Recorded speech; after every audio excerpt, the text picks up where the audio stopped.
산업을 알면 수익이 보인다. 오늘 숙명여대 실버 비즈니스학과 김수근 교수님 모셨습니다. 교수님 안녕하세요. 안녕하세요. 반갑습니다. 예. 자, 오늘 나눠볼 이야기 주제 화면으로 공개하겠습니다. 은퇴 접어든 베이비붐 세대, 일상으로 들어오는 실버 비즈니스. 저희 부모님 세대세요. 베이비붐 세대가. 예. 예. 지금 이제 많은 그 비중을 차지하는 인구가 고령화에 본격적으로 접어들어서 이제 고령 세대가 되셨습니다. 우리나라 고령화 수준은 현재 어느 정도일까요? 예.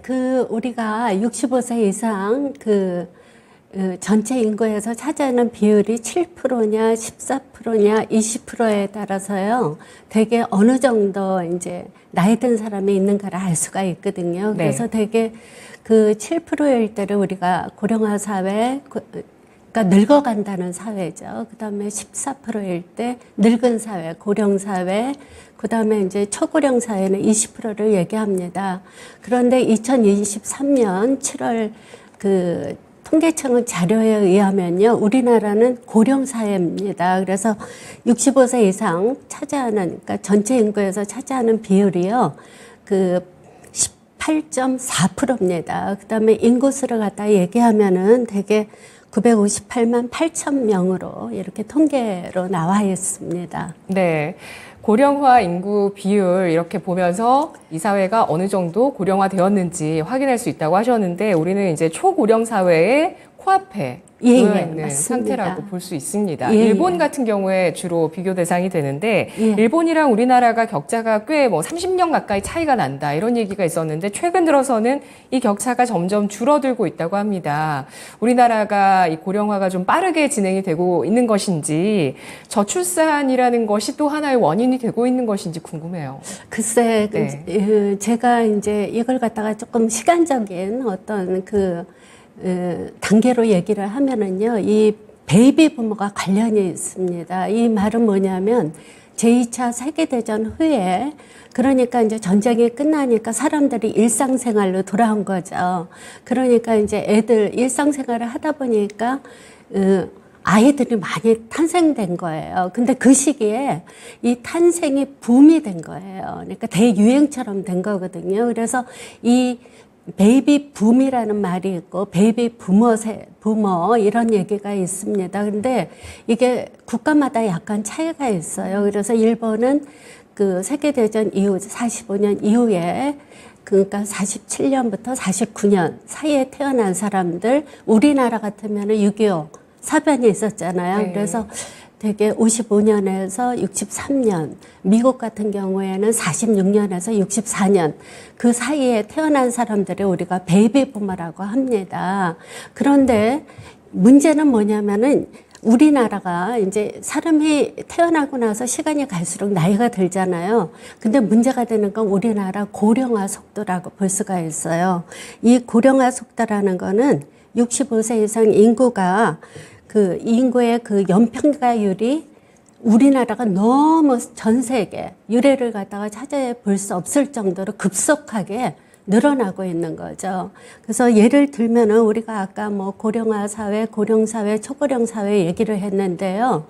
이 고령화 사회에서 초고령 사회까지 걸리는 시간이 우리나라는 되게 25년을 갖다가 잡습니다. 근데 다른 나라를 갖다 보면은요, 영국 같은 경우에는 50년, 또 미국은 15년, 일본은 요거는 이제 제가 다시 얘기를 할게요. 그래서 이게 고령화 속도가 너무 빠르니까 다른 나라는 100년이 걸린 나라도 있었거든요. 그렇기 때문에 이걸 갖다가 국가적인 차원에서 우리가 뭔가 준비를 갖다 했어야 되는데, 준비한 시간이 너무나 없었다는 거죠. 근데 이 원인으로는 우리가 세 가지를 들 수 있을 것 같아요.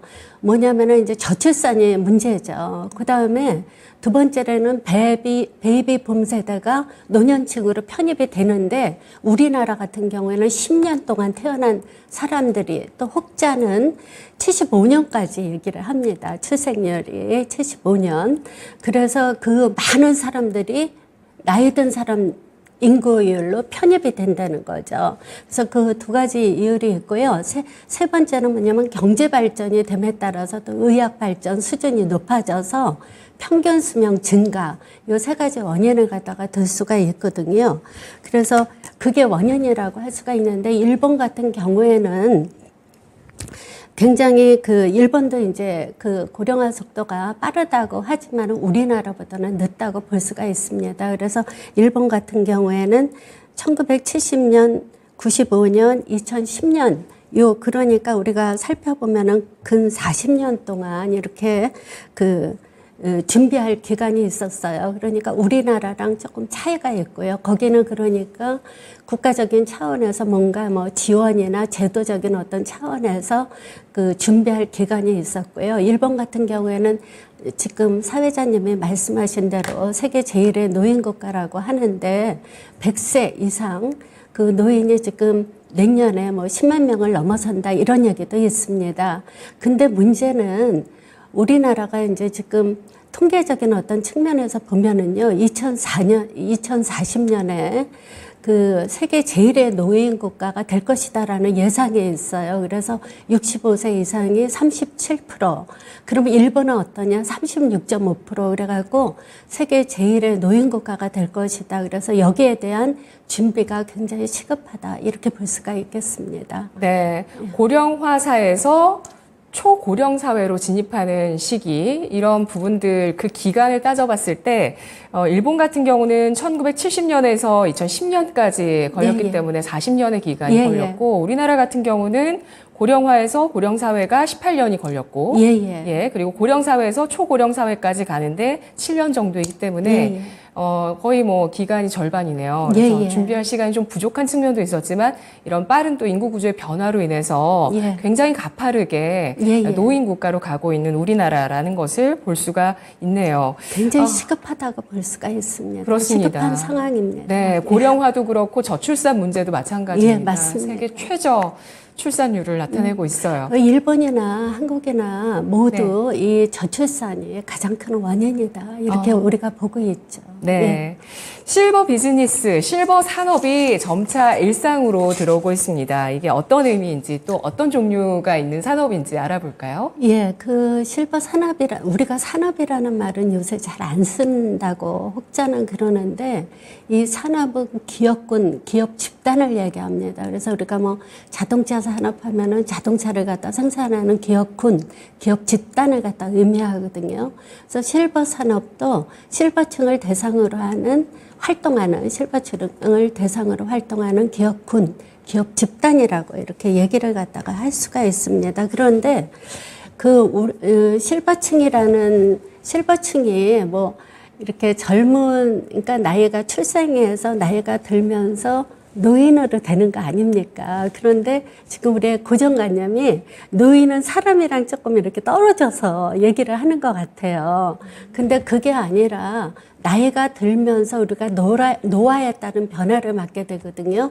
예를 들면 냄새를 갖다가 노화가 오니까 늙으니까 뭐 냄새를 갖다가 잘 못 맡는다던가, 아니면 눈이 근시가 된다던가, 그래서 돋보기를 끼게 되죠. 소리가 잘 안 들리니까, 그러니까 보청기를 갖다 끼게 되고요.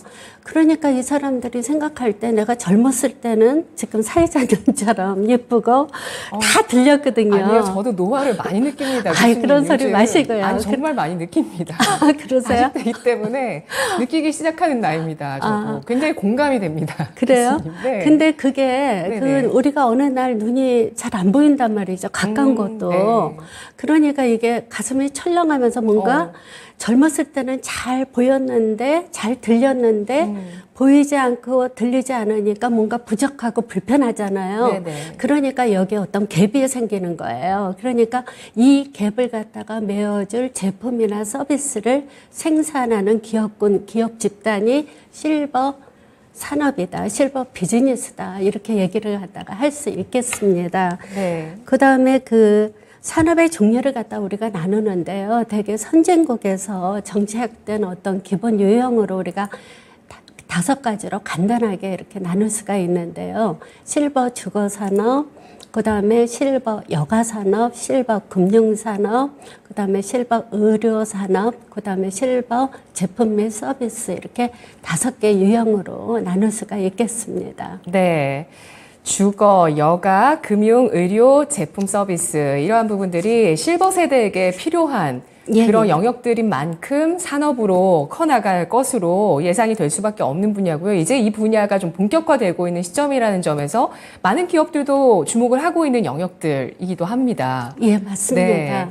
예. 뭐 간편식도 요즘은 참 많이 나눠져 있는데 그 가운데서 예. 이제 시니어 세대들을 위한 그런 간편식도 요즘 많이 눈에 띄더라고요. 예. 58세대라고 하더라고요. 그래서 Old People with Active Life라고 해서 굉장히 적극적인 그런 이제 노년 시기를 보내고 계시는 그런 분들 아니면 액티브 시니어 이렇게 해서 좀 어떤 자금 여력도 있으시고 손주들을 키우는데도 적극적으로 도와주시는 이런 분들, 액티브 시니어 이런 기사들도 요즘 많이 보실 텐데 경제적으로나 시간적으로 좀 여유가 크신 분들이시거든요. 이런 분들이 실버 산업 내에서 또 어떤 산업을 좀 붐업시키고 있는지 예. 궁금합니다.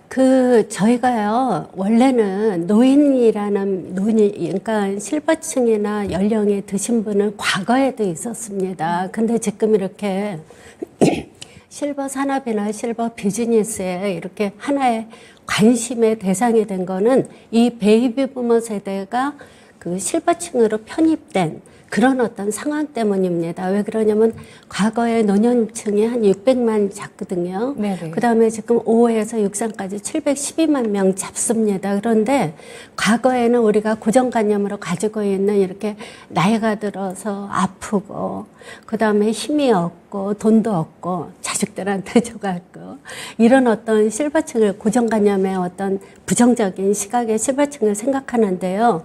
이 베이비 부머 세대들은 우리나라의 어떤 경제 발전 주역으로서 발전의 어떤 주역으로서 역할도 했고 그다음에 그 학력 수준도 굉장히 높고 이러기 때문에 돈도 가지고 있고 학력 수준도 다르기 때문에 네. 그렇기 때문에 라이프 스타일에 변화가 있다는 거죠. 그래서 우리가 그 중에서 굉장히 경제력을 가지고 있고 활발한 사람들을 우리가 액티브 시니어다 뭐 이런 얘기를 하고 기업의 입장에서 볼 때는 이 시장이 점점 커지니까 아무래도 관심의 대상이 되는 거죠.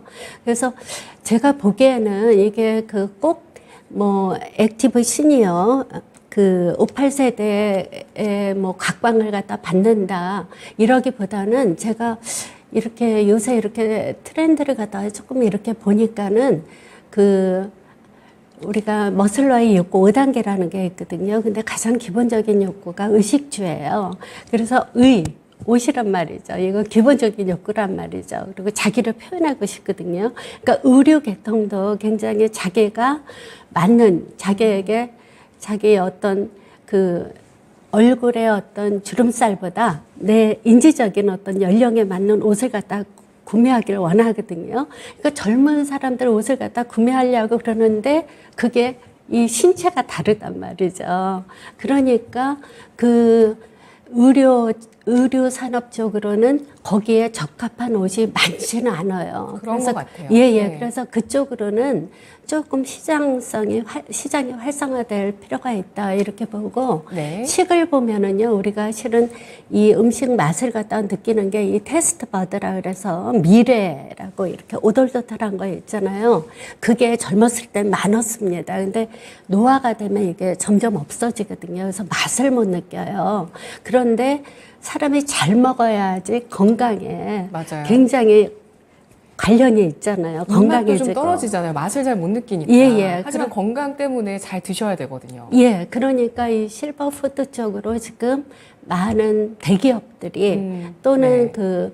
대기업이 아니어도 많은 이제 중소기업들이 이쪽으로 눈을 갖다 좀 돌리는 것 같고요. 그다음에 그 주거를 갖다가 될 수가 있는데 주거는 나중에 또 이거는 말씀드리도록 하겠습니다. 그 다음에 또 하나 우리가 그 의료 쪽을 실버 의료 산업 쪽을 보면은요, 실은 요새 이제 질병을 갖다 예방하는 차원의 어떤 제도가 많이 또 국가적인 차원에서도 이쪽으로 굉장히 관심을 가지고 있거든요.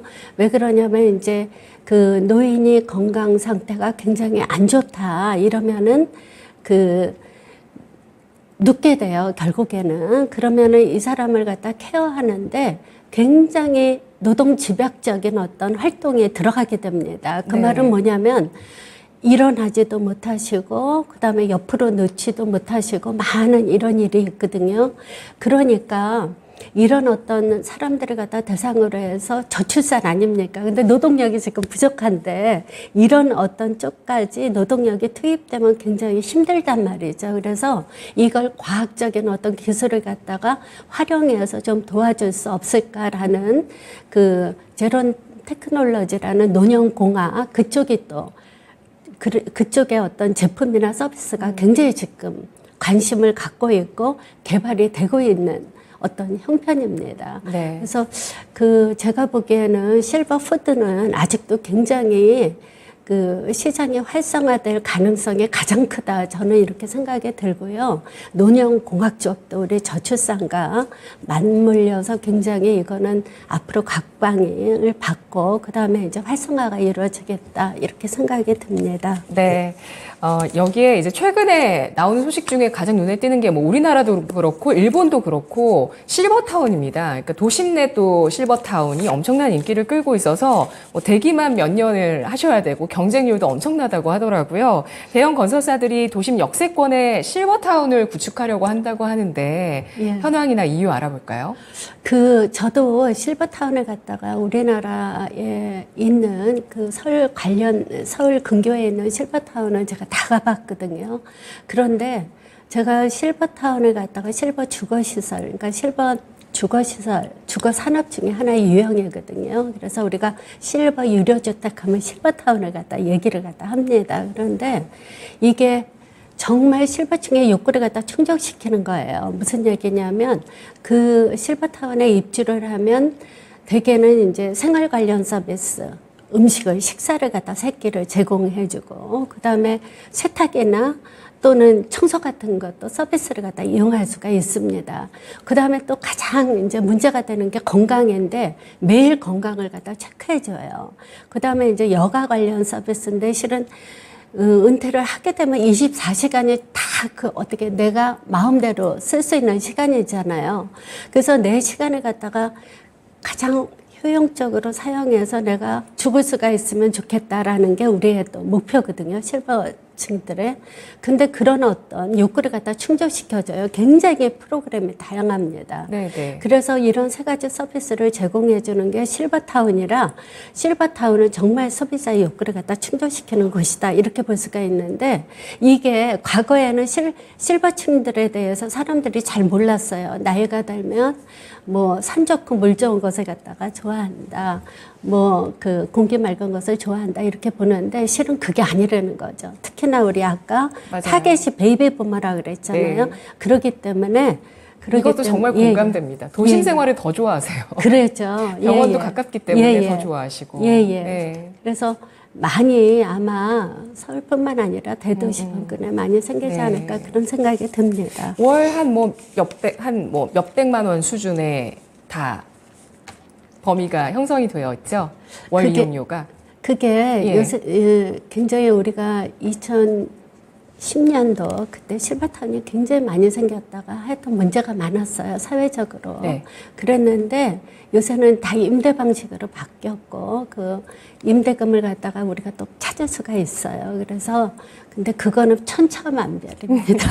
네, 그렇습니다. 예. 자, 오늘 실버 산업, 실버 비즈니스에 대해서 맛을 본 시간인 것 같습니다. 오늘 이쯤에서 마무리를 하고요. 예. 고령 친화 산업의 규모가 2020년 72조 원에서 2030년 168조 원까지 증가할 것으로 고령 친화 융합연구센터에서 전망치가 나오고 있습니다. 앞으로 크게 성장할 이 고령 산업 관련한 실버 비즈니스 사업과 또 기업, 산업 잘 지켜봐야 되겠습니다. 고맙습니다. 감사합니다.